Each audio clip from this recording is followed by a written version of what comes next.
দেশের গঙ্গা ও সুরমা অববাহিকায় পানি বৃদ্ধি অব্যাহত থাকলেও বিপদসীমার নিচে প্রবাহিত হচ্ছে দেশের সকল নদ নদীর পানি।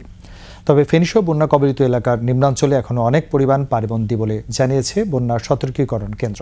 তারা বলছে, অতি ভারী বৃষ্টি না হলে আর বন্যার আশঙ্কা নেই। মফিউর রহমানের রিপোর্ট। আগস্টের শুরু থেকে ভারী থেকে অতি ভারী বৃষ্টির ফলে দেশের নদ নদীর পানি বেড়ে অনেক জায়গায় বিপদসীমার উপর দিয়ে প্রবাহিত হচ্ছিল। গেল কয়েকদিনে আর ভারী বৃষ্টি না হওয়ায় কমতে শুরু করেছে নদ নদীর পানি। গড়ে বিপদসীমার 3 থেকে 3.5 মিটার নিচে দিয়ে প্রবাহিত হচ্ছে সকল নদ নদী।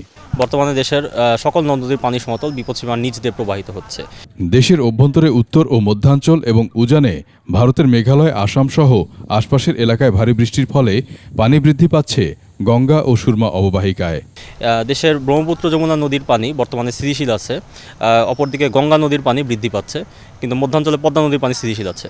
ফেনী সহ বন্যা কবলিত এলাকার নিম্নাঞ্চলে এখনও পানিবন্দী অনেক মানুষ।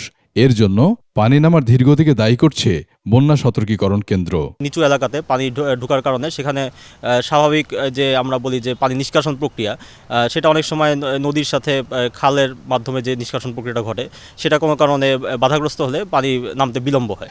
দেশের দক্ষিণাঞ্চলে মৌসুমী বায়ুর প্রভাব কিছুটা কমে আসায় সেই এলাকায় বৃষ্টির পরিমাণ কমে গেছে বলেও জানায় সতর্কীকরণ কেন্দ্র। মফিউর রহমান, 21 টেলিভিশন, ঢাকা।